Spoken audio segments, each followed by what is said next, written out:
Hello friends, स्वागत है आप सभी का हमारे यूट्यूब चैनल द हिस्टोरिका पे। तो पिछले वीडियोस में हमने क्या क्या कवर कर लिया था। स्ट्रैटेजी समझ ली थी हमने कि स्ट्रैटेजी हमें किस तरीके से पेपर अटेम्प्ट करना है, ये समझ लिया था। फिर हमने इस साल के पीवाईक्यू जो है, इस साल के जो क्वेश्चन है सीयूईटी पीजी ज्योग्राफी के, वो सारे हमने डिस्कस कर लिया था, उसको सॉल्व कर लिया था। ठीक है, तो ये हमारा जो सेशन होने जा रहा है ये बहुत इंपॉर्टेंट चैप्टर है हमारे ज्योग्राफी का, origin and evolution of earth and universe. ये सारा हम इस वीडियो में समझने वाले हैं। ठीक है, तो हम आप लोग कमेंट सेक्शन में पूछते रहते हैं कि क्लासेस कब से शुरू होंगी, या फिर कोई कोई ये भी पूछता है कि हिस्ट्री की कोर्स कब शुरू होगी, या कोई भी किसी भी तरह की क्वेरी है आपकी, तो आपके में नंबर दिया होगा, ये वाला नंबर है। आपकी कोई भी क्वेरी है तो आप इस नंबर पे कॉल करके या फिर मैसेज करके पूछ सकते हैं। ठीक है, ये तो हो गई जो आपकी क्वेरीज है वो सॉल्व करने की बात। और उसके बाद हमारा ओरिएंटेशन सेशन होगा, 30 अगस्त को होगा, जिसमें कि हम सीयूईटी पीजी 2025 को लेकर पूरी स्ट्रैटेजी हमारी क्या रहेगी ये प्लान करेंगे, ये डिस्कस करेंगे हम। फिर इसका सिलेबस डिस्कस करेंगे, कर लेंगे शॉर्ट में कि हमें सिलेबस कब कैसे कितना कवर करना है, कब सिलेबस कंप्लीट हो जाना चाहिए, ये सारा हम इसमें डिस्कस करेंगे। फिर डिस्कस थोड़ी गाइडेंस, कोई बुक लिस्ट है या फिर गाइडेंस आपको प्रोवाइड की जाएगी, कैसे आपको पेपर अटेम्प्ट करना है, या फिर 2025 को लेकर आपकी स्ट्रैटेजी क्या होनी चाहिए, इसके बारे में थोड़ी सी गाइडेंस मिल जाएगी आपको। फिर बुक लिस्ट और फ्री मटेरियल्स जो भी हम देने जा रहे हैं वो हम डिस्कस कर लेंगे इस वाले सेशन में। तो ये आपका सेशन होगा 30 अगस्त 2024 को 8 बजे, और इसकी जो लिंक है आपको डिस्क्रिप्शन में मिल जाएगी। इसके कमेंट, इसमें जो डिस्क्रिप्शन बॉक्स है इस वीडियो के नीचे, उसके डिस्क्रिप्शन बॉक्स में आपको लिंक मिल जाएगा। आप 30 अगस्त को उसमें ज्वाइन कर सकते हैं हमारे ओरिएंटेशन सेशन में। ठीक है, तो हम शुरू करने जा रहे हैं हमारा इंट्रोडक्शन ओरिजिन ऑफ अर्थ को लेकर, कि हमारे अर्थ की ओरिजिन कैसी हुई ये हम समझेंगे। तो देखिए फ्रेंड्स, जब अर्थ की ओरिजिन हो रही थी तो उस टाइम तो कोई वहां पे प्रेजेंट था नहीं ये देखने के लिए कि अर्थ की ओरिजिन कैसे हुई। ठीक है, तो समय समय पे वेरियस जो ज्योग्राफर्स है, जो एस्ट्रोनॉमर्स है, जियोलॉजिस्ट है, उन्होंने अपने अपने थ्योरी, अपने अपने हाइपोथेसिस प्रेजेंट की कि अभी के कंडीशन को देखते हुए कि हाँ ऐसे ओरिजिन हुआ होगा, ऐसे हमारे यूनिवर्स का ओरिजिन हुआ होगा, ऐसी उत्पत्ति हुई होगी, सारे प्लैनेट्स ऐसे बने होंगे।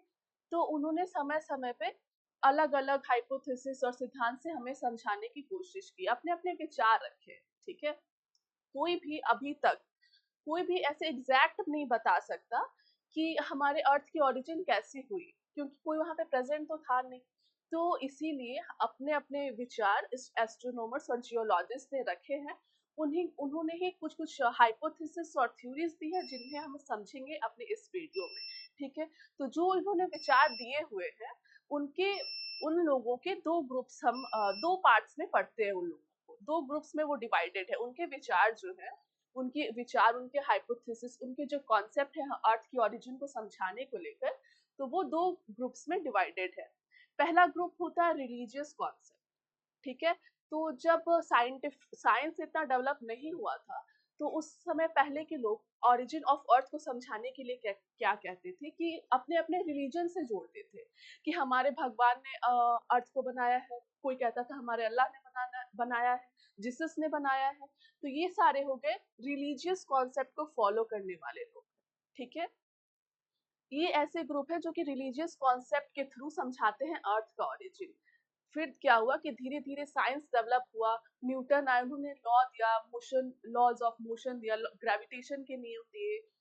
तो साइंस का डेवलपमेंट हुआ, तो फिर जो थिंकर्स हैं, जो फिलोसोफर, थिंकर्स, एस्ट्रोनॉमर्स कह लीजिए, उन्होंने साइंटिफिक तरीके से, साइंटिफिक अप्रोच से समझाने की कोशिश की कि हमारे अर्थ की ओरिजिन कैसे हुई।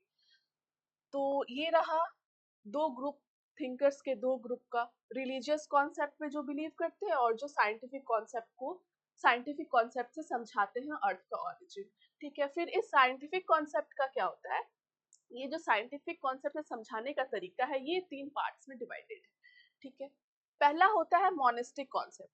मोनिस्टिक कॉन्सेप्ट में क्या होता है कि मोनिस्टिक कॉन्सेप्ट में वो सारे थिंकर्स आते हैं जो कि अर्थ की ओरिजिन को समझाते हैं किसी एक स्टार से, कि उनके जो पेरेंट रहे होंगे, यानी कि जो हमारे अर्थ और यूनिवर्स का जो ओरिजिन हुआ है वो किसी एक स्टार या एक नेबुला जैसे सब्सटेंस से, एक पदार्थ से हुआ है, एक स्टार से हुआ है। उनको हम मोनिस्टिक कॉन्सेप्ट कहते हैं। वो मोनिस्टिक कॉन्सेप्ट है अगर वो वन स्टार हाइपोथेसिस दे रहे हैं, ठीक है। फिर आता है ड्यूअलिस्टिक कॉन्सेप्ट। इस कॉन्सेप्ट में जो थिंकर्स हैं वो क्या समझाते हैं कि ड्यूअलिस्टिक कॉन्सेप्ट में आता है हमारा कि जो अर्थ की ओरिजिन हुई वो किसी दो स्टार से हुई है, ठीक है। टू हेवनली बॉडीज से हमारे अर्थ की उत्पत्ति हुई है, ऐसा डुअलिस्टिक कॉन्सेप्ट में थिंकर समझाते हैं। फिर आता है आपका मॉडर्न कॉन्सेप्ट। मॉडर्न कॉन्सेप्ट में क्या है कि इसमें साइंटिफिक रिसर्च किए गए हैं, फिर से डेटा एनालाइज किया गया है, रिसर्च किए गए हैं, लॉज को देखे गए हैं, और अभी जो टेलीस्कोप, साइंस का डेवलपमेंट और ज़्यादा हो गया तो हमारे पास हबल टेलीस्कोप है। इन सारे चीज़ों का यूज़ करते हुए एक मॉडर्न कॉन्सेप्ट इवॉल्व हुआ है। मॉडर्न कॉन्सेप्ट आया है जिसमें जिसमें की है बिग बैंग थ्योरी, और ये थ्योरी सबसे एक्सेप्टेबल थ्योरी है हमारे यूनिवर्स और हमारे सारे प्लैनेट्स, गैलेक्सीज के ओरिजिन को समझाने के लिए। ये इस मॉडर्न कॉन्सेप्ट में जो बिग बैंग थ्योरी है ये मोस्ट एक्सेप्टेबल थ्योरी है हमारे अर्थ की ओरिजिन को समझने के लिए। तो ये सारी थ्योरीज कौन कौन सी हैं और मॉडर्न कॉन्सेप्ट में कौन कौन सी थ्योरीज आती हैं, ये सारा हम अभी इस वीडियो में कवर करने वाले हैं। पहले मैं पेन चेंज कर लेती हूँ, इसका कलर ब्लैक है।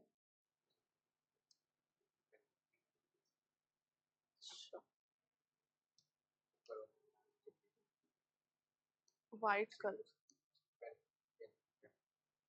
इस, अच्छा, हाँ, ये,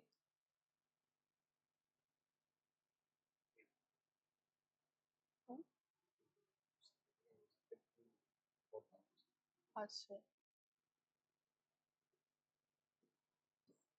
हाँ, अभी ये कलर चेंज हो चुका है। अभी आपको मैं जो भी इसमें ड्रॉ करूंगी आपको अच्छी तरीके से विजिबल होगा। तो ये रहा हमारे कॉन्सेप्ट के बारे में हमने समझ लिया, रिलीजियस कॉन्सेप्ट, साइंटिफिक कॉन्सेप्ट, और साइंटिफिक कॉन्सेप्ट ही थ्री पार्ट्स में डिवाइड हो जाते हैं, मोनेस्टिक, ड्यूअलिस्टिक और मॉडर्न कॉन्सेप्ट, ठीक है।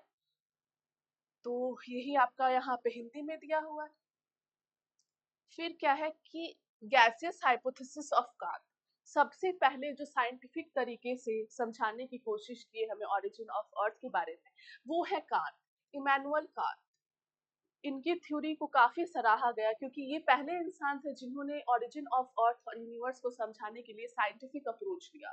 साइंटिफिक तरीके से इन्होंने समझाया कि हमारे यूनिवर्स की उत्पत्ति कैसे हुई, क्योंकि इनके पहले जितने भी थिंकर्स थे सबने रिलीजियस कॉन्सेप्ट को फॉलो किया और सबने अपने अपने भगवान को क्रेडिट दिया कि हमारे भगवान ने बनाया हुआ है। ये पहले थिंकर थे, फिलोसफर थे, ये जर्मन फिलोसफर थे।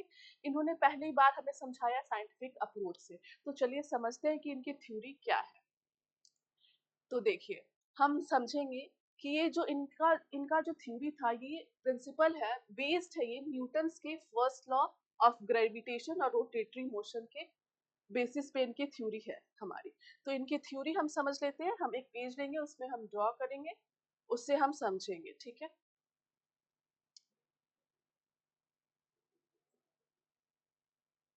पेज कैसे ऐड करेंगे? हाँ, ये हमारा पेज आ गया। तो देखिए, जो गैसेस हाइपोथेसिस ऑफ कांट है वो क्या है, हम यहाँ पे समझते हैं। तो सबसे पहले इमैनुअल कांट ने क्या कहा कि एक प्राइमोर्डियल मैटर है, वो कि यूनिवर्स में हमारा आ गया है, और ये इसका जो शेप है वो इरेगुलर शेप है, इसका कोई शेप नहीं है, इरेगुलर शेप है, और ये प्राइमोर्डियल मैटर है। और इस ये कहाँ से आया, इसका सोर्स उन्होंने नहीं बताया। किसी को नहीं पता कि प्राइमोर्डियल मैटर कहाँ से आया। उन्होंने बस बताया कि एक प्राइमोर्डियल मैटर है, और इसमें इसके जो एलिमेंट्स हैं, इसमें एलिमेंट्स मौजूद है, इनका कुछ मास है। तो अगर किसी का मास होगा किसी ऑब्जेक्ट का तो उसमें ग्रेविटेशन फोर्स आएगा। तो फिर क्या हुआ कि इसमें ग्रेविटेशन फोर्स के कारण कॉलिजन हुआ, और ये धीरे धीरे एक नेब्यूला में, ये आपका नेब्यूला है, नेब्यूला में कन्वर्ट हो गए। और ये जो नेब्यूला है ये प्राइमोर्डियल मैटर का बना हुआ है, इसका इरेगुलर शेप है। शेप कैसा है आपका? इरेगुलर, इरेगुलर शेप है। और इन्होंने एजम्पशन किया ये कि ये जो नेबुला है हमारा, ये कोल्ड है और ये कोई मोशन नहीं कर रहा, मोशनलेस है ये कोल्ड है और ये मोशनलेस है। ठीक है, फिर क्या हुआ कि इसमें ग्रेविटेशन फोर्स की वजह से, इसमें जो मैटर है इसमें ग्रेविटेशन फोर्स की वजह से कॉलिजन हुआ, एक दूसरे से पार्टिकल्स जो है आपस में टकरा रहे थे। ठीक है, तो कॉलिजन जब दो पार्टिकल्स कोलाइड करेंगे तो उसमें क्या होता है? फ्रिक्शन फोर्स जनरेट होता है। ठीक है, तो कॉलिजन होने की वजह से क्या हुआ? फ्रिक्शन फोर्स जनरेट हुआ।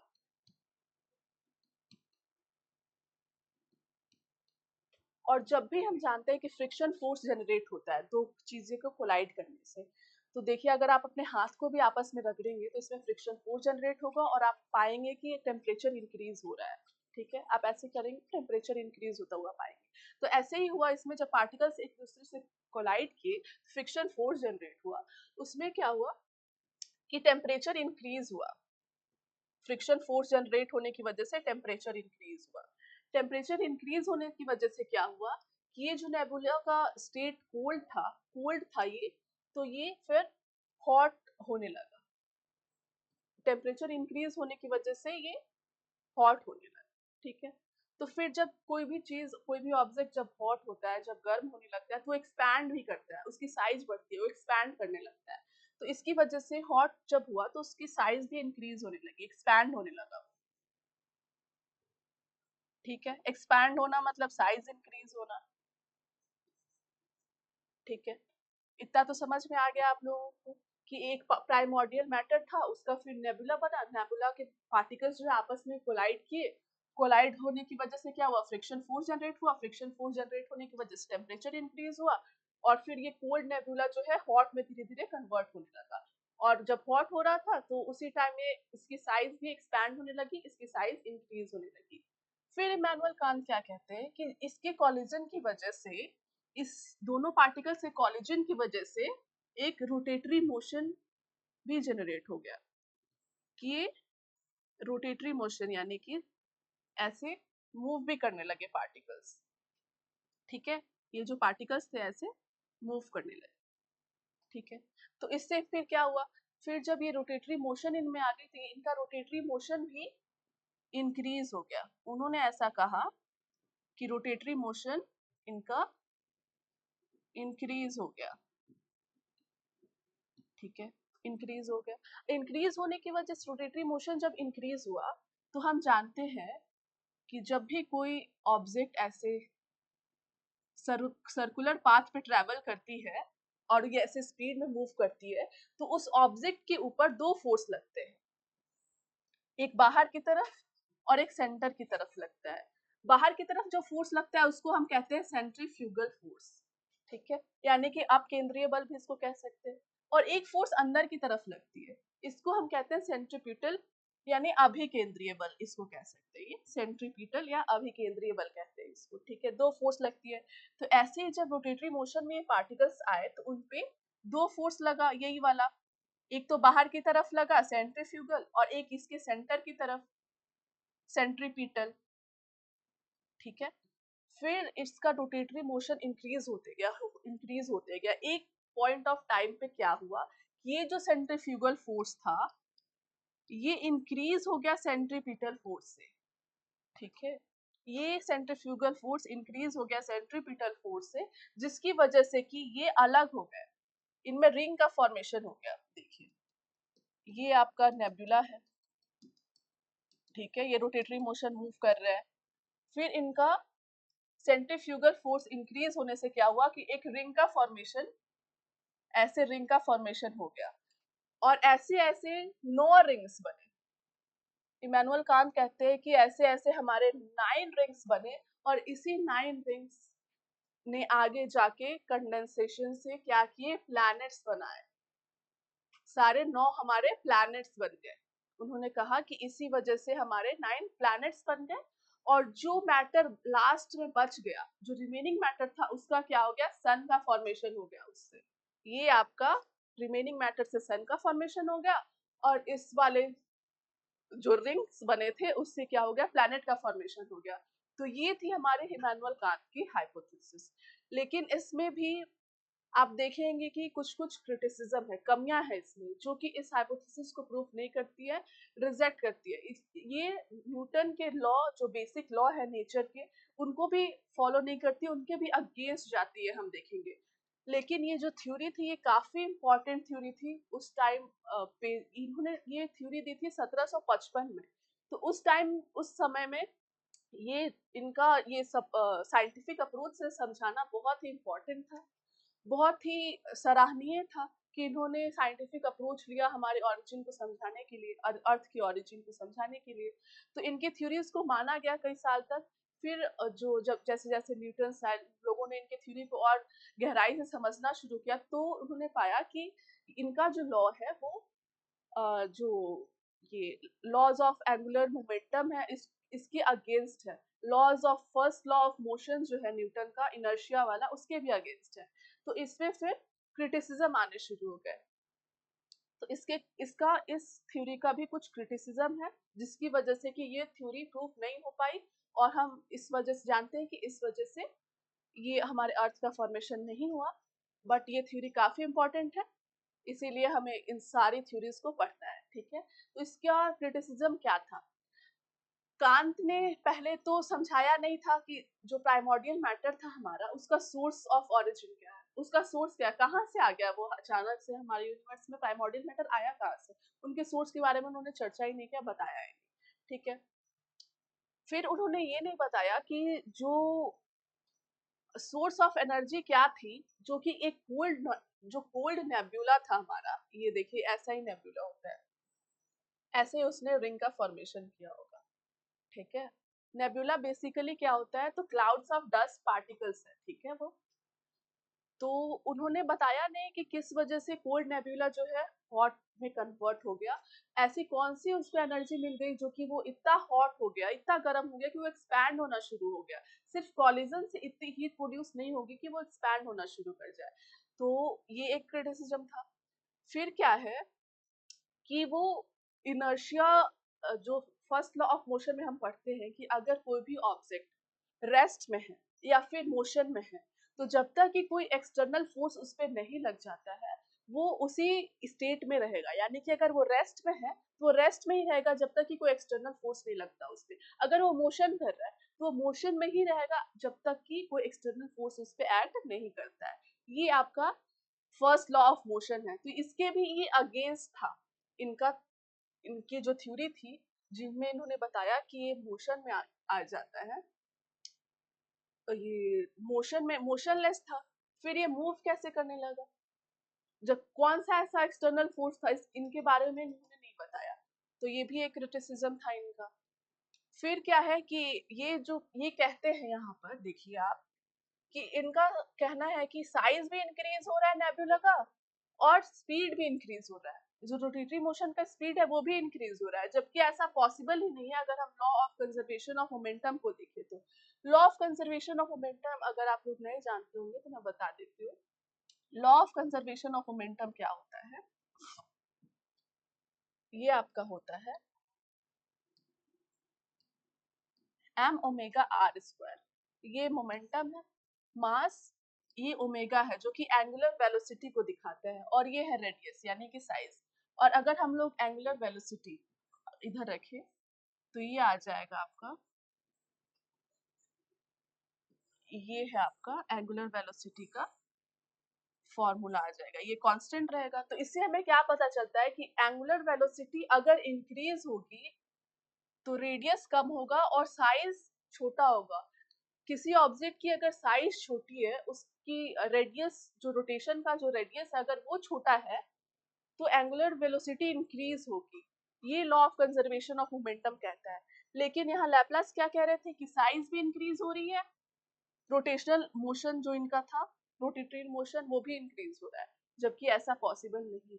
Laws of conservation of momentum को अगर माने तो ऐसा पॉसिबल नहीं है। तो ये भी एक इनकी क्रिटिसिज्म थी। ठीक है, हमने इनका थ्योरी समझ लिया, क्रिटिसिज्म समझ लिया, ये भी हमने समझ लिया। हाँ, और ये भी था कि collision of particles can never generate rotatory motion. सिर्फ कॉलिजन होने से रोटेटरी मोशन का जनरेट होना ये भी लगभग इम्पॉसिबल है। तो ये सारे क्रिटिसिज्म थे हमारे इमैनुअल कांत की गैसियस थ्योरी ऑफ कांत की। ठीक है, ये सारा हमारा क्रिटिसिज्म था। अब नेक्स्ट में हम पढ़ते हैं लैपलास की थ्योरी। लैपलास एक मैथमेटिशियन थे।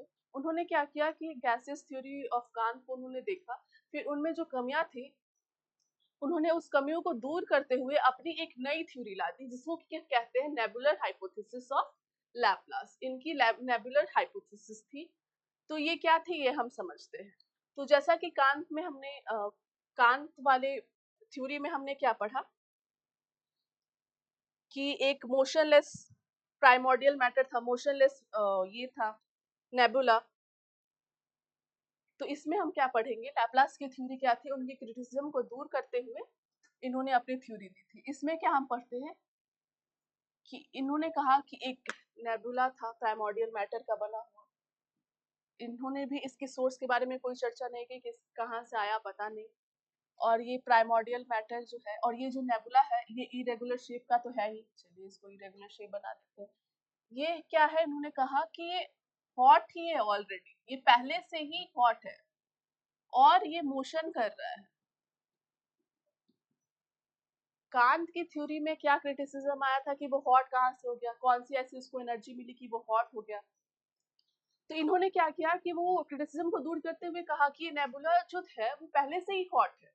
और फिर ये भी क्रिटिसिज्म में बात किया गया कांत की क्रिटिसिज्म में कि ये मोशन कहाँ से आ गया, उसमें लॉ ऑफ इनर्शिया को फॉलो नहीं करा। तो इन्होंने क्या कहा कि ये नेबुला जो है ये पहले ही हॉट है और ये मोशन भी कर रहा है, घूम रहा है। ठीक है, ये मोशन कर रहा है। ठीक है, लैपलास ने ये कहा कि ये नेबुला है, ये मोशन कर रहा है और ये गर्म है। फिर उन्होंने क्या कहा कि ये धीरे धीरे जो हॉट हॉट है तो ये हीट लॉस कर रहा था अपना, इसके सरफेस से हीट लॉस हो रहा था। ठीक है, हीट लॉस होने की वजह से क्या हो रहा था कि इसमें कॉन्ट्रैक्शन आ रहा था, ये छोटा हो रहा था। जैसे कि हीट बढ़ने से, टेम्परेचर इंक्रीज होने से एक्सपेंशन होता है, वैसे ही टेम्परेचर कम होता है जब हीट लॉस होता है तो श्रिंकेज होता है। ठीक है, यहाँ पे श्रिंकेज हुआ हीट लॉस होने की वजह से, श्रिंकेज हुआ, छोटा हो गया, इसकी साइज छोटी हो गई। फिर क्या होगा, जब साइज छोटी होती है तो क्या हम पढ़ते हैं, जो ओमेगा है एंगुलर वेलोसिटी, साइज छोटी होती है एंगुलर वेलोसिटी इंक्रीज हो जाती है, तो इसकी वेलोसिटी इंक्रीज हो गई। ठीक है, इंक्रीज हो गई, फिर एक ऐसा पॉइंट आया वही आपका कि ये सेंट्रीफ्यूगल फोर्स जो है, सेंट्रीपिटल फोर्स से, सेंट्रीफ्यूगल फोर्स जो है सेंट्रीपिटल फोर्स से ज्यादा इंक्रीज हो गया। सेंट्रीफ्यूगल फोर्स इंक्रीज होने से क्या हुआ कि इसमें रिंग का फॉर्मेशन होने लगा, इसमें रिंग फॉर्मेशन हुआ इसके आसपास, ऐसे रिंग का फॉर्मेशन हुआ। और इन्होंने भी कहा कि ऐसे 9 रिंग्स फॉर्म हुए और जो रिमेनिंग पार्ट था उससे सन बन गया। इन्होंने बेसिकली बस इनकी थ्योरी क्या थी कि लैपलास जो इमैनुअल कांट की थ्योरी थी उनमें जो क्रिटिसिज्म था उनको उनको उसको इन्होंने हटा दिया और अपनी एक थ्योरी दी थी नेबुलर हाइपोथेसिस के नाम से। ठीक है, तो बेसिकली उन्होंने इनके कांतिक जो थ्योरी थी उसके क्रिटिसिज्म को दूर ही किया है। तो इन्होंने बताया रिंग का फॉर्मेशन हुआ और रिंग के फॉर्मेशन होने की वजह से क्या हुआ, हमारे प्लैनेट का और सन का फॉर्मेशन हुआ रिमेनिंग पार्ट से। ठीक है, ये थी आपकी लैपलास की थ्योरी। ठीक है, फिर क्या हुआ कि हाँ इनको भी कहा गया फिर कुछ साल तक कि हाँ हाँ ठीक है, इन्होंने तो सही बताया, हॉट है तो वो मोशन कर रहा है, फिर मोशन करेगा तभी तो फिर वो सेंट्रीफ्यूगल फोर्स इंक्रीज हुआ तो उन्होंने उसने रिंग की फॉर्मेशन की, रिंग की फॉर्मेशन होने की वजह से क्या हो गया, प्लैनेट का फॉर्मेशन हुआ। ठीक है, फिर इनके थ्योरी में भी क्रिटिसिज्म है। वो क्या है कि इन्होंने पहले तो सोर्स ऑफ ओरिजिन नहीं बताया, वो नेबुला का सोर्स ऑफ ओरिजिन क्या है उन्होंने नहीं बताया है।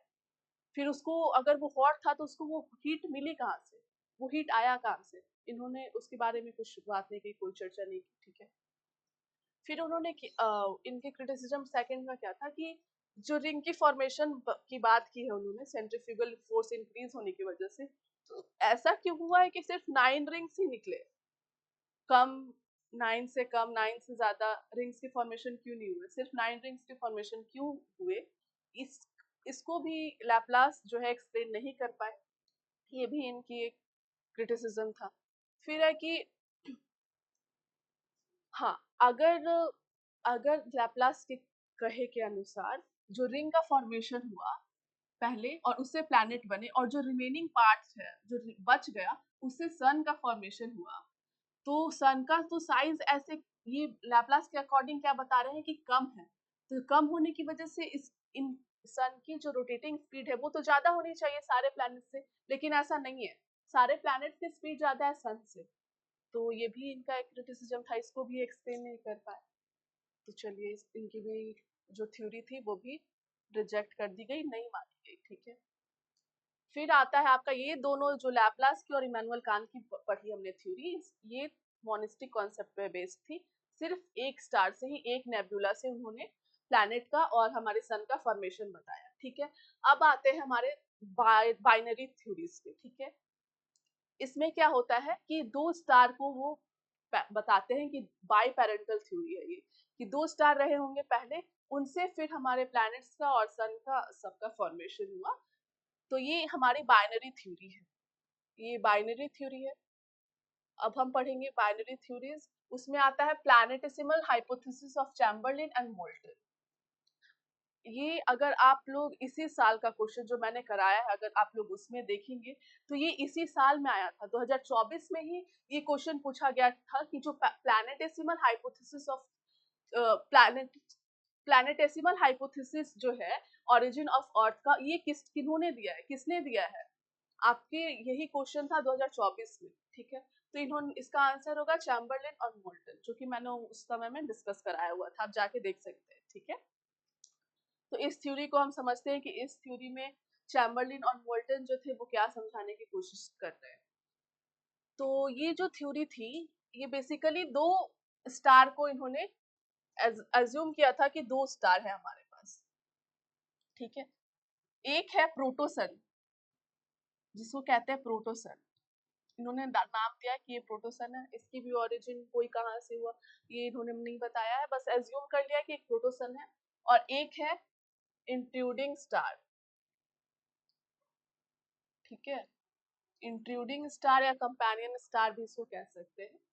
तो ये जो है, इसका मास और इसका साइज बड़ा है, तो बड़ा बना लेते हैं थोड़ा, सन के कंपैरिजन में, जो प्रोटोसन है उसके कंपैरिजन में हमारे इंट्रूडिंग स्टार का साइज बड़ा है, ऐसा इस थ्योरी के अकॉर्डिंग चैम्बरलिन और मोल्टन ने बताया। ठीक है, फिर क्या हुआ देखिए, कि ये जो इंट्रूडिंग स्टार है ये ऐसे ही हमारे यूनिवर्स में रैंडमली मूव कर रहा है, रैंडमली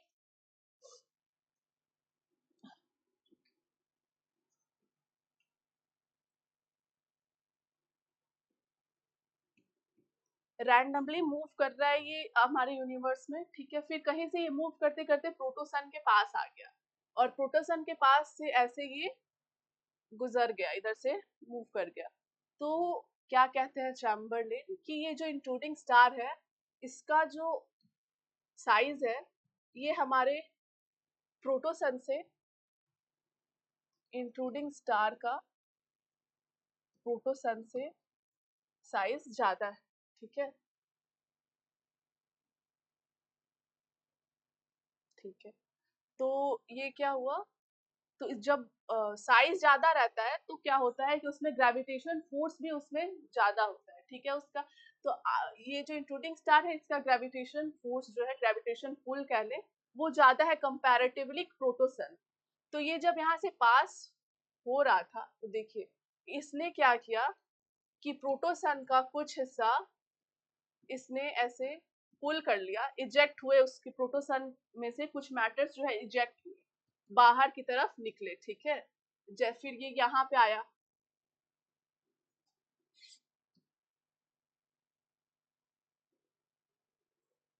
इसने कुछ मैटर्स निकाले अपने ग्रेविटेशन पुल की वजह से, और फिर ये इधर से मूव करके चला गया।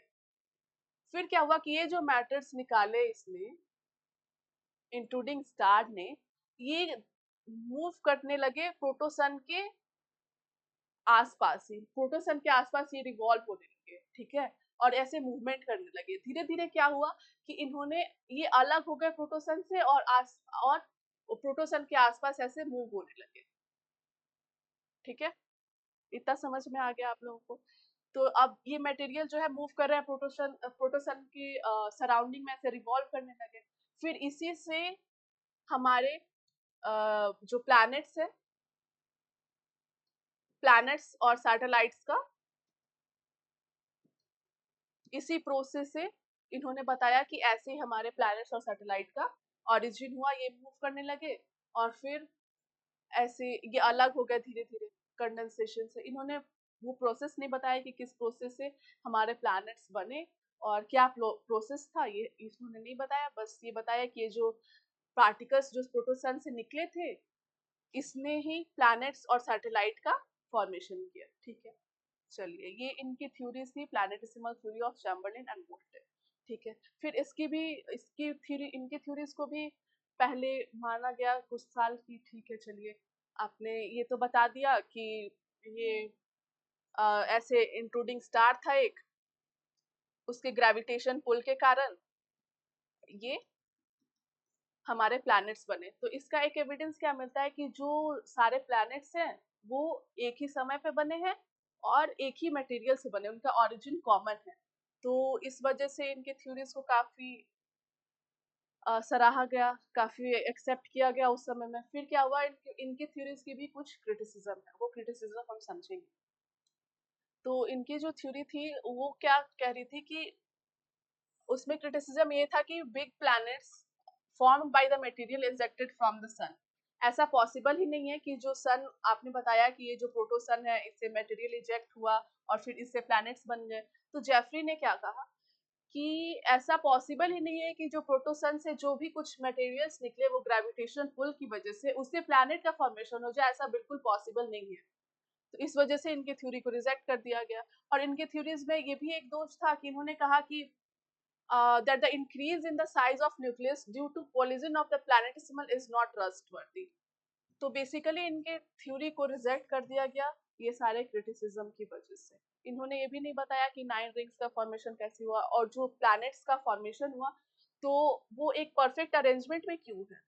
ऐसे पहले छोटे ग्रह हैं, फिर यहाँ पे बड़ा ग्रह है, फिर यहाँ पे छोटे ग्रह है, तो ऐसा अरेंजमेंट क्यों है, ये भी इन्होंने इसके बारे में कोई चर्चा नहीं की। तो इसकी वजह से इनकी थ्योरी को भी रिजेक्ट कर दिया, ठीक है। अब हमारी नेक्स्ट थ्योरी आती है tidal hypothesis. Tidal hypothesis of James Jeans and Jeffrey, ठीक है।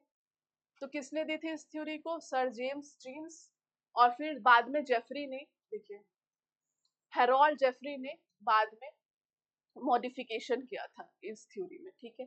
तो इनकी थ्योरीज भी कुछ कुछ तो प्लैनेटेसिमल थ्योरी जो है चैम्बरलिन की, उससे मिलती जुलती है। तो इनकी थ्योरी क्या है ये हम समझ लेते हैं, ठीक है। तो इन्होंने भी कहा कि एक प्रोटोसन है हमारा और एक इंट्रूडिंग स्टार है, ठीक है। इंट्रूडिंग स्टार कह ले या फिर इसको कंपेनियन स्टार कह ले, ये ऐसे मूव कर रहा है। इसकी हम पोजीशन देखते हैं कि पहले ये यहाँ पे था, पोजीशन 1 इसकी, पोजीशन 2, फिर ये मूव करके यहाँ पर आया, ये इंट्रूडिंग स्टार, ये पोजीशन 3 हो गया, फिर ये पोजीशन 4 है। तो देखिए ऐसे ऐसे ये दूर जा रहा है प्रोटोसन से, ठीक है। ये भी इन्होंने बताया कि इंट्रूडिंग स्टार ऐसे ही रैंडमली यूनिवर्स से मूव कर रहा था और अचानक से प्रोटोसन के पास आ गया। प्रोटोसन के पास आने से क्या हुआ कि इसका ग्रेविटेशनल पुल ज्यादा था, तो इसकी वजह से जब ये एक यहाँ पर था तो इसने ग्रेविटेशन पुल लगाया, दूर होने के कारण थोड़े मटेरियल इसने इजेक्ट किए, ठीक है, थोड़ा मटेरियल इजेक्ट किया, मान लीजिए कि ये मटेरियल इजेक्ट किया। फिर इसकी जब इस पोजीशन पे आया तो इसने कुछ थोड़े ज्यादा यहाँ आया होगा, पहले इसने थोड़े ज्यादा मटेरियल इजेक्ट करा दिए यहाँ से, ठीक है। फिर यहाँ पर आया होगा, एक पोजीशन इसका ये हो गया, इसको पोजीशन 3 मानते हैं, इसको 4 मानते हैं, इसको 5 मानते हैं, ठीक है। फिर आया तो इसने थोड़े ज्यादा मटेरियल्स, मतलब कि जैसे जैसे ये पास आ रहा है, पहले तो दूर कहीं से आ रहा होगा, तो जब आया तो उसने थोड़े से मटेरियल इजेक्ट कराए, और फिर जैसे जैसे पास आया तो ज्यादा मटेरियल इजेक्ट कराया इसने, ठीक है। और फिर जब दूर जा रहा था तो इसने फिर थोड़े से मटेरियल इजेक्ट कराए, ठीक है। मान लीजिए ये था इनका तो टाइडल हाइपोथेसिस में, तो ऐसे क्या हो गया हम देखते हैं, एक सिगार शेप्ड का फॉर्मेशन हुआ, सिगार शेप्ड मैटर का फॉर्मेशन हुआ। इसी सिगार शेप्ड मैटर को क्या कहते हैं, फिलामेंट नाम दिया जेम्स जीन्स ने, ठीक है। इन्होंने क्या कहा कि ये सिगार शेप है, ये फिलामेंट है, इसको इन्होंने नाम दिया फिलामेंट। ये हमारा प्रोटोसन है। तो ऐसे क्या हुआ कि इन्होंने समझा दिया हमें कि जो हमारे प्लैनेट्स का अरेंजमेंट है वो ऐसा क्यों है। पहले यहाँ छोटे छोटे ग्रह है हमारे यहाँ, ऐसे छोटे छोटे ग्रह, एक मिनट मैं फिर से बनाती हूँ। पहले हमारे यहाँ ऐसे, फिर यहाँ जुपिटर ऐसे है।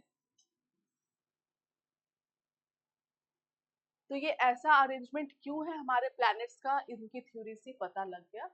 तो इनके थ्योरीज को भी काफी एक्सेप्ट किया गया कि वाह, इन्होंने अच्छे तरीके से समझा दिया, प्लैनेट का फॉर्मेशन भी समझा दिया और फिर अरेंजमेंट भी समझा दिया, और ये 9 रिंग्स बने हैं तो ये भी समझा दिया।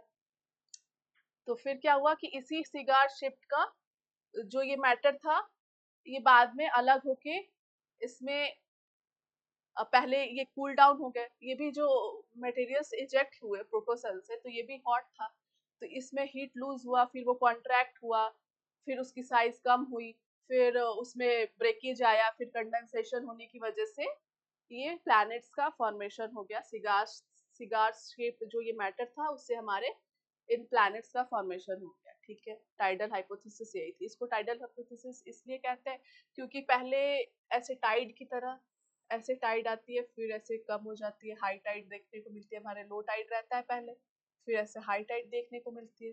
तो उसी चीज को ये कहीं ना कहीं रिजेंबल करता है कि पहले ये लो था फिर ऐसे हाई हो गया, तो ये टाइड की तरह है शेप इसका, इसी वजह से इसको टाइडल हाइपोथेसिस नाम दिया गया, ठीक है। फिर हम इसके कैरेक्टरिस्टिक्स के बारे में पढ़ लेते हैं। तो प्लानिटरी अरेंजमेंट बता दिए, सैटेलाइट के अरेंजमेंट भी बता दिए कि कैसे सैटेलाइट का अरेंजमेंट हुआ।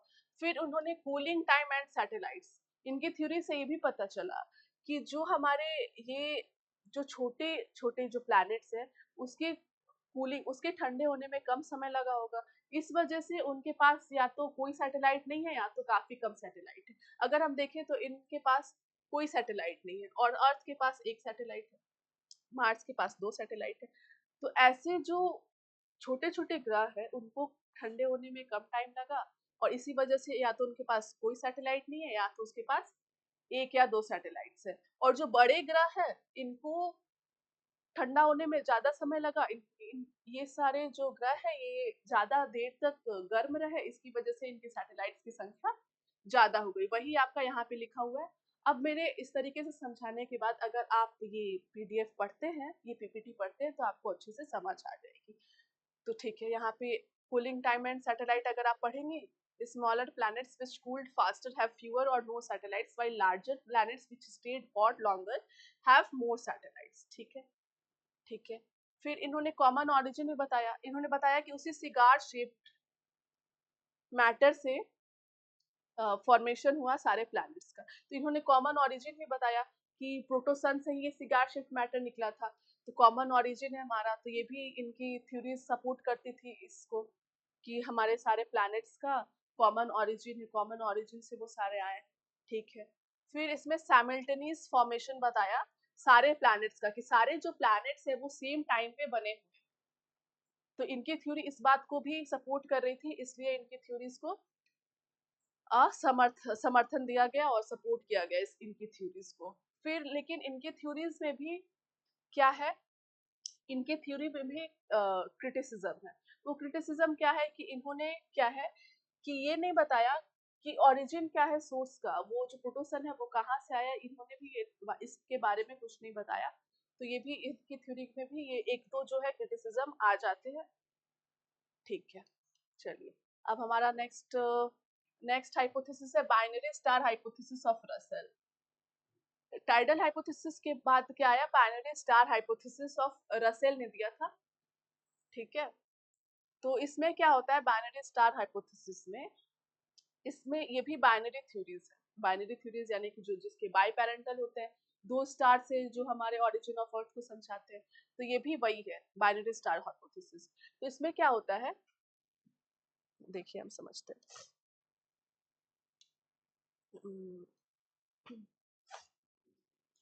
इसमें इन्होंने बताया कि एक प्रोटोसन है। प्रोटोसन वाली बात अब इसमें सब सारे लोगों ने आगे की हुई है रसेल के साथ साथ। ठीक है, तो इस प्रोटोसन में क्या हुआ कि इन्होंने बताया कि एक इंट्रूडिंग स्टार है यहाँ पर, जिसका की मास और जो रेडियस है, जो साइज है वो ज्यादा है हमारे प्रोटोसन से। और इन्होंने एक और स्टार के बारे में बात की, इसीलिए इनकी थ्योरी को ट्राई हाइब्रिड थ्योरी भी कहते हैं। ठीक है, इन एक और स्टार के बारे में इन्होंने बात की, उन्होंने कहा कि यहाँ पर एक अप्रोचिंग स्टार भी है, और ये इंट्रूडिंग स्टार और कंपेनियन स्टार तो है। और इन्होंने क्या कहा कि ये जो है इस डायरेक्शन में मूव कर रहा है और अप्रोचिंग स्टार इस डायरेक्शन में मूव कर रहा है। मतलब कि अगर एक क्लॉकवाइज मूव कर रहा है तो एक एंटी क्लॉकवाइज मूव कर रहा है, ये इस डायरेक्शन में। ठीक है, एक क्लॉकवाइज मूव कर रहा है, एक एंटी क्लॉकवाइज मूव कर रहा है। तो ये जब अप्रोचिंग स्टार इंट्रूडिंग स्टार की तरफ आया, तो इसने क्या किए कि इसका जो मटेरियल था, आउटर पोर्शन में जो भी मटेरियल थे इसके, इसने अपने ग्रेविटेशन की वजह से इस मटेरियल को इजेक्ट किया। एक मिनट, ये कंपेनियन स्टार है हमारा, ये जब पास आया, इसके पास आया, जब ये इंट्रूडिंग स्टार के पास आया तो इसने मटेरियल इजेक्ट किए। इंट्रूडिंग स्टार से कुछ मटेरियल इजेक्ट कराया इसने, मान लीजिए ये अब यहाँ पर आ चुका है अप्रोचिंग स्टार। ठीक है, तो इसकी वजह से क्या हुआ कि इसके कुछ मटेरियल्स इजेक्ट हो गए, और इसने ये ऐसे जा रहा है, ये इसका जो मूवमेंट अप्रोचिंग स्टार का, ये ऐसे नीचे की तरफ मूव कर रहा है, अप्रोचिंग स्टार इंट्रूडिंग स्टार इस डायरेक्शन में मूव कर रहा है। इन दोनों का जो मूवमेंट है बिल्कुल ऑपोजिट है। ठीक है, तो जब ये यहाँ पर आया तो ये रोटेशनल मोशन जनरेट हो गया इसमें। तो ये बाइनरी हाइपोथेसिस जो है रसेल की, इन्होंने इस क्रिटिसिज्म को खारिज कर दिया, उसको सॉल्व कर दिया, जो कि आता था कि प्लैनेट्स में हमारे हमारे प्लैनेट, सारे प्लैनेट्स और सैटेलाइट्स में ये जो एंगुलर मोमेंटम है ये कहाँ से मिल रहा है, इनकी वेलोसिटी इनको कहाँ से मिला एंगुलर मोमेंटम, इसकी प्रॉब्लम इन्होंने खत्म कर दी, ये बताकर कि ये जो अप्रोचिंग स्टार है इसके पास आया ग्रेविटेशन की वजह से, इसने थोड़े पार्टिकल्स इजेक्ट कराए, और ये इस डायरेक्शन में मूव कर रहा था, इंट्रूडिंग स्टार इस डायरेक्शन में मूव कर रहा था, इसकी वजह से इस वाले पार्टिकल्स पे मोशन आ गया, रोटेशन, रोटेटरी मोशन जिसको कहते हैं, वो आ गया। उसकी वजह से फिर यहाँ से क्या हो गया, इसी पार्टिकल्स की वजह से, इसी पार्टिकल्स ने फिर ऐसे इसी डायरेक्शन में मूव करना शुरू कर दिया, प्रोटोसन के सराउंडिंग इसने मूव करना शुरू कर दिया, और फिर धीरे धीरे प्रोटोसन के ग्रेविटेशन की वजह से इसके जो मटेरियल्स है वो कंडेंस होना शुरू कर दिए, और फिर यहाँ से हमारे प्लैनेट्स का फॉर्मेशन हो गया। 9 प्लैनेट्स का जो भी है वो फॉर्मेशन हो गया हमारे इस हाइपोथेसिस के अनुसार।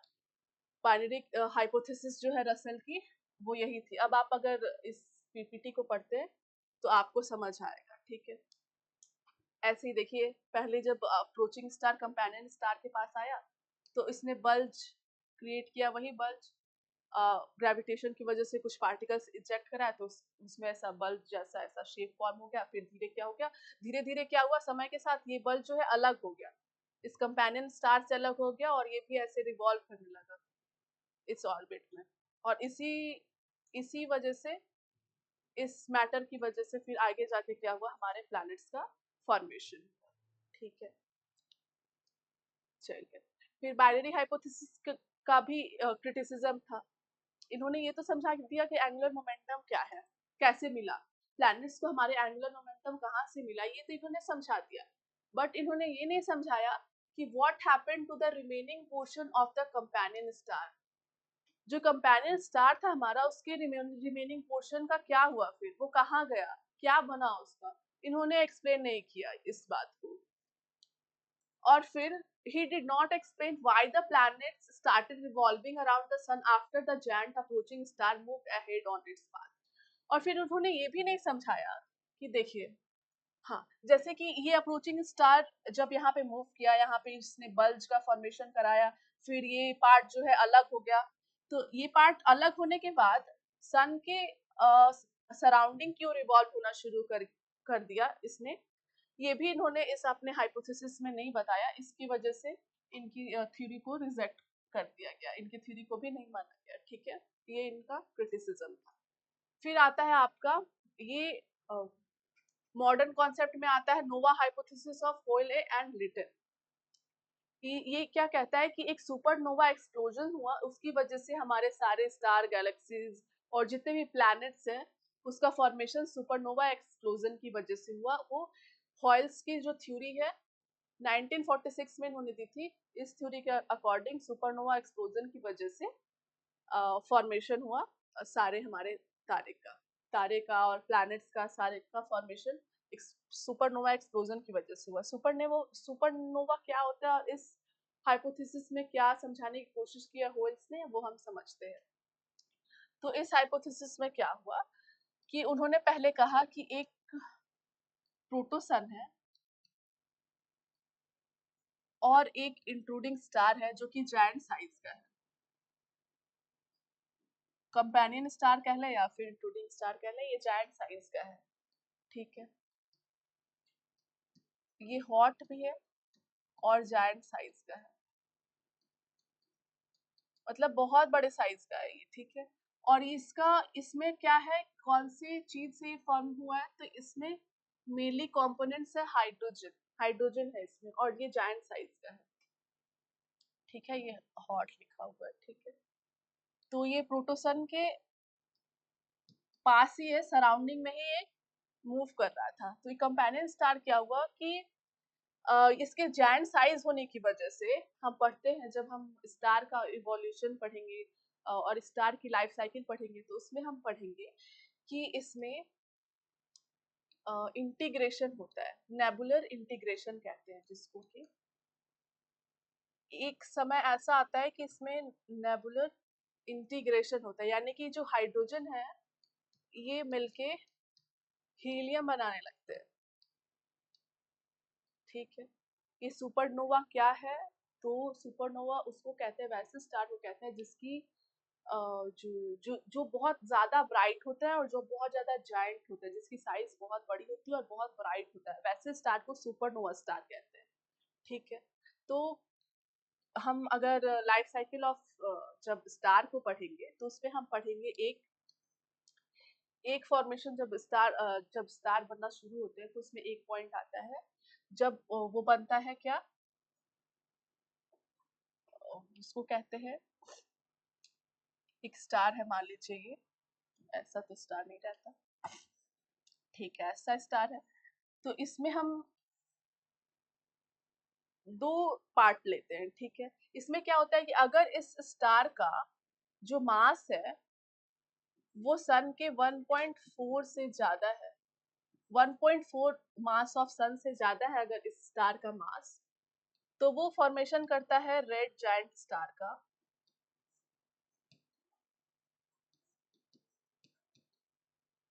और इस रेड जायंट स्टार से फिर सुपरनोवा का फॉर्मेशन होता है। ठीक है। और अगर इसका मास कम होता है 1.4 मास ऑफ सन से, तो ये फिर ऐसे व्हाइट ड्वार्फ और ब्लैक ड्वार्फ बनाते हैं। इसके बारे में हम बाद में चर्चा करेंगे जब हम स्टार का फॉर्मेशन समझेंगे, उसमें हम ये सब सारी बातें फिर से समझेंगे। अभी के लिए हम समझ लेते हैं कि जो सुपरनोवा कैसे बना। तो सुपरनोवा जब कोई भी जो स्टार का मास होता है, जैसे कि कंपेनियन स्टार है, इसका जो मास है 1.4 मास ऑफ सन से ज्यादा है, ठीक है, इसका इसका मास, ठीक है। तो उसमें क्या होता है कि रेड जायंट स्टार आगे जाके बनता है, रेड जायंट स्टार का फॉर्मेशन होता है। उसके बाद कुछ समय के बाद ये सुपरनोवा बनता है, यानी कि इसमें बहुत ज्यादा ब्राइट लाइट आ जाती है और बहुत ज्यादा इसके साइज की वजह से इसको सुपरनोवा स्टार कहते हैं। इसमें क्या होता है कि हाइड्रोजन के कॉम्बिनेशन की वजह से, इंटीग्रेशन की वजह से हाइड्रोजन दो हाइड्रोजन मिलके हीलियम का निर्माण करते हैं। फिर क्या होता है कि एक टाइम पे क्या होता है कि सारे जो इसमें हाइड्रोजन थे, इसमें बहुत सारे हाइड्रोजन थे, ठीक है, सारों ने हीलियम का फॉर्मेशन कर लिया। तो इसमें एक पॉइंट आ जाता है जिसमें end of fuel, fuel and हो जाता है। और फ्यूल एंड होने की वजह से क्या होता है, कोर जो होता है इस स्टार का वो कोलैप्स हो जाता है। कोर कोलैप्स हो जाता है, इसकी वजह से सुपरनोवा एक्सप्लोजन होता है।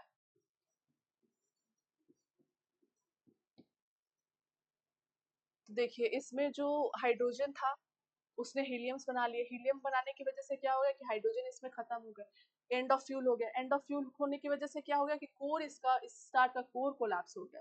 कोर कोलैप्स हो गया, उसके बाद कोर कोलैप्स होने का मतलब है बेसिकली कि वो श्रिंक होने लगा, ठीक है, सिकुड़ने लगा। तो फिर क्या हुआ उसमें कि एक्सप्लोजन हुआ, एक सुपरनोवा एक्सप्लोजन हुआ, जिसकी वजह से कि इस कंपेनियन स्टार से, सुपरनोवा एक्सप्लोजन के बाद इस कंपेनियन स्टार से डस्ट पार्टिकल्स रिलीज हुए, बहुत सारे डस्ट पार्टिकल्स रिलीज हुए। और इसी डस्ट पार्टिकल्स जब ये, और ये प्रोटोसन भी ऐसे यहाँ तो मूव कर ही रहा है, फिर जब इस डस्ट पार्टिकल का प्रोटोसन के साथ, मान लीजिए कि ये मूव करते करते यहाँ आ गया प्रोटोसन, यहाँ आ गया, तो जब, हाँ, तो जब ये कंपेनियन स्टार में जब सुपरनोवा एक्सप्लोजन हुआ, यहाँ से डस्ट रिलीज हुआ, और ये जब डस्ट प्रोटोसन के इंटरेक्शन में आया, प्रोटोसन के अपने उसमें ग्रेविटेशन पुल के एरिया में आया, तो इसने अट्रैक्ट किया इस डस्ट पार्टिकल को, और ये डस्ट पार्टिकल्स इसके सराउंडिंग में अब रिवॉल्व करने लगे, ठीक है, इसके सराउंडिंग में रिवॉल्व करने लगे, और इसकी वजह से फिर सारे हमारे प्लैनेट्स का फॉर्मेशन हुआ। ये था supernova explosion, supernova theory of Hoyle's की ये सारा थ्योरी थी। अब अगर आप इसको पढ़ते हैं तो आपको समझ में आ जाएगा नोवा स्टार्स क्या है और ये कैसी क्या हाइपोथेसिस है, ये समझ में आ जाएगी। अब है इसमें भी कि इन्होंने क्रिटिसिज्म इसका क्या है कि does not support the origin of the pair of star. इन्होंने नहीं बताया कि प्रोटोसन का ऑरिजिन कहाँ से हुआ, कंपेनियन स्टार का ऑरिजिन कहाँ से हुआ। तो ये जो क्रिटिसिज्म है ये आपको सारे थ्योरीज, सारे जो एंशिएंट थ्योरीज है इसमें भी देखने को मिलेगी कि उन्होंने किसी ने भी जो ओरिजिन है, जो हमारे origin of the pair of stars, जो ओरिजिन स्टार्स थे उसके बारे में, उसका सोर्स कहाँ से था, इसके बारे में बिल्कुल भी चर्चा नहीं की है। तो ये इनका क्रिटिसिज्म था। फिर उन्होंने ये भी नहीं बताया कि अरेंजमेंट प्लैनेट्स का कैसे है, उनका उसके साइज के अकॉर्डिंग अरेंजमेंट कैसे है, ये इस थ्योरी में नहीं बताया गया है, ठीक है। तो ये इसका इनका क्रिटिसिज्म है, ठीक है। अब सबसे इम्पोर्टेंट है और मोस्ट इम्पोर्टेंट थ्योरी है हमारी बिग बैंग थ्योरी, ठीक है। ये मोस्ट एक्सेप्टेबल थ्योरी है, इसी को अभी माना जाता है कि इसी थ्योरी के अकॉर्डिंग जो बताया गया है ऐसी हमारी यूनिवर्स की और अर्थ की उत्पत्ति हुई है। तो हम समझते हैं इस थ्योरी के बारे में। तो ये जो थ्योरी है ये पहले दी गई थी जॉर्ज लेमैत्रे ने ये थ्योरी दी थी। कब दी थी, तो 1970s में ये इन्होंने अपनी ये वाली थ्योरी दी थी। और इस थ्योरी को सपोर्ट किया था एडविन हबल ने। एडविन हबल क्या कहते हैं कि यूनिवर्स जो है हमारा, एडविन हबल ने पहले ही ये कहा था कि जो हमारा यूनिवर्स है वो कॉन्स्टेंटली एक्सपैंड कर रहा है, वो यूनिवर्स अभी भी एक्सपैंड कर रहा है, ऐसे लगातार एक्सपैंड कर रहा है यूनिवर्स। जो गैलेक्सी वो कहते उन्होंने प्रूफ दिया था कि जो गैलेक्सीज पहले यहाँ पर थी इतने पास, अब वो यहाँ पर है। ऐसे गैलेक्सीज दूर जाते जा रही है एक दूसरे से।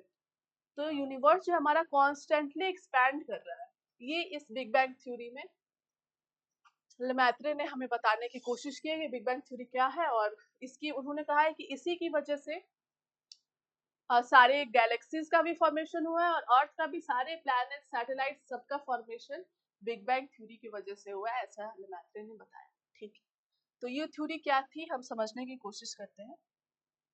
ठीक है, तो इन्होंने क्या कहा कि पहले यूनिवर्स में हमारे, इन्होंने नहीं बताया कि ये पॉइंट जो है ये कहाँ से है, एक कॉम्पैक्ट टाइनी बॉल जिसको कि कह लेते हैं। ठीक है, ये था, इसको इन्होंने नाम दिया सिंगुलैरिटी। ये सिंगुलैरिटी है। इसकी दो कैरेक्टरिस्टिक्स है कि ये इनफाइनाइट, इसमें डेंसिटी इनफाइनाइट डेंसिटी है।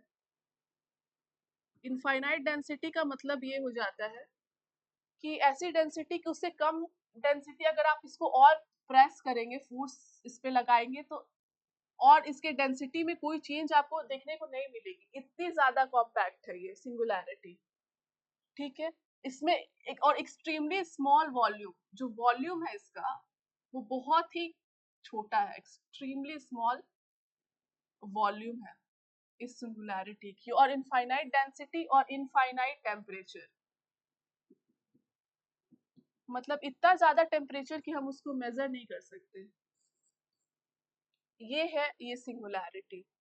फिर क्या हुआ, कुछ समय के बाद लेमैत्रे ने क्या कहा कि हमारी जितनी भी सारी गैलेक्सीज है, यूनिवर्स है, स्टार्स है, सारी सिंगुलैरिटी से ही उत्पन्न हुए हैं। तो फिर क्या हुआ कुछ समय के बाद कि इसमें एक्सप्लोजन हुआ, बहुत बड़ा एक्सप्लोजन हुआ, जिसको कि बिग बैंग नाम दिया गया। इसी को बिग बैंग नाम दिया गया। बेसिकली एक्सप्लोजन नहीं था, ये एक्सपैंड हो रहा था। तो एक्सप्लोजन के कारण, यानी कि एक्सपैंड इनफाइनाइट डेंसिटी और टेम्परेचर के कारण एक्सप्लोजन हुआ, और एक्सप्लोजन में ही हमारे सारे बहुत सारे मटेरियल्स निकले इसमें, और बहुत सारी हीट भी निकली, इससे बहुत सारी हीट भी निकली। तो उसके कारण क्या हुआ आपका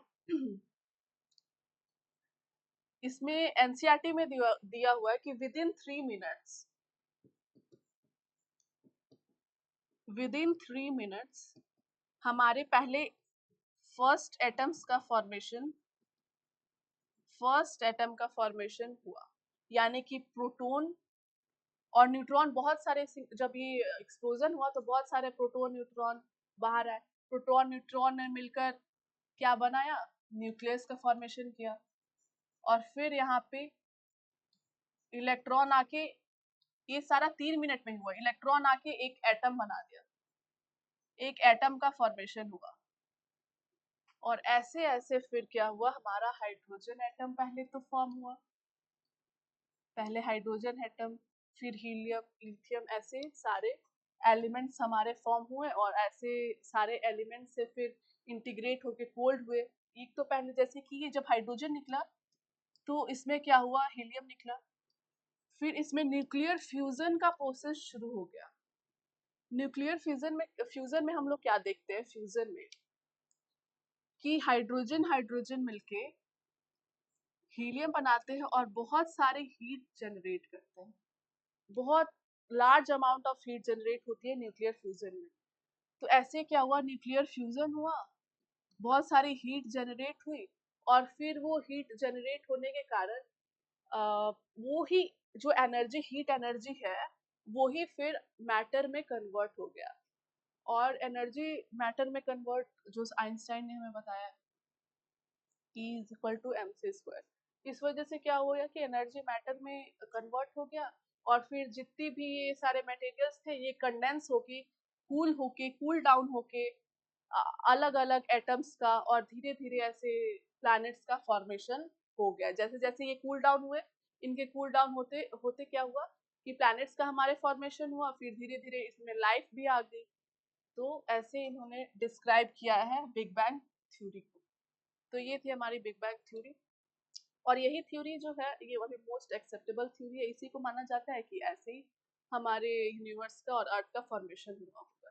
ठीक है, अगर आप अभी ये पढ़ेंगे तो यही है कि formation of star galaxy as the universe cooled matter condensed into star, condense हो गया वो सारा मैटर और स्टार और गैलेक्सी का फॉर्मेशन हो गया। ठीक है, और फिर इसी से और ये भी कहा जाता है कि ये जो एक्सपेंशन हो रहा है, ये जो सिंगुलैरिटी से जो एक्सपेंशन हो रहा है, ये अभी तक एक्सपैंड ही हो रहा है, और एक समय ऐसा आएगा ये ऐसे एक्सपैंड हो रहा है, हमारा यूनिवर्स एक्सपैंड हो रहा है, फिर जब ये मैक्सिमम एक्सपैंड हो जाएगा उसके बाद ये वापस से कॉन्ट्रैक्शन वाले प्रोसेस में आएगा और वापस से फिर ये सिंगुलैरिटी ही बन जाएगा। यानी कि जहां से इस सिंगुलैरिटी से ये सारा कुछ शुरू हुआ और फिर लास्ट में जाके सिंगुलैरिटी पे ही खत्म होगा, और ये प्रोसेस ऐसे बार बार रिपीट होता रहता है। ऐसा हमें एडविन हबल ने बताया। यही है इनकी यूनिवर्स एक्सपैंडिंग थ्योरी, कि हमारी यूनिवर्स जो है एक्सपैंड हो रही है, गैलेक्सीज के बीच की जो दूरी है वो बढ़ती जा रही है। इससे हमें पता लगता है कि यूनिवर्स हमारा हर समय एक्सपैंड कर रहा है, ऑनगोइंग एक्सपेंशन। हम यहाँ पढ़ सकते हैं कि एक्सपेंशन अभी चल भी रहा है। ठीक है, और इसी मैटर से जो एक्सप्लोजन, बिग बैंग में जो एक्सप्लोजन हुआ, इसी से हमारे डार्क एनर्जी, डार्क मैटर भी आता है। ये सब क्या है ये हम आगे डिस्कस करेंगे। ठीक है, तो यहाँ आपका ये सारा हिंदी में दिया और ये खत्म हो गया। आपकी सारी थ्योरीज जो है एंशिएंट से लेकर मॉडर्न की सारी थ्योरी आपकी कंप्लीट हो जाती है। यहाँ हमने बिग बैंग थ्योरी जो है, इसी को आप लोग याद रखें, इंपॉर्टेंट है, इसको अच्छे से समझे और याद रखें। यही हमारी सारी थ्योरीज थी।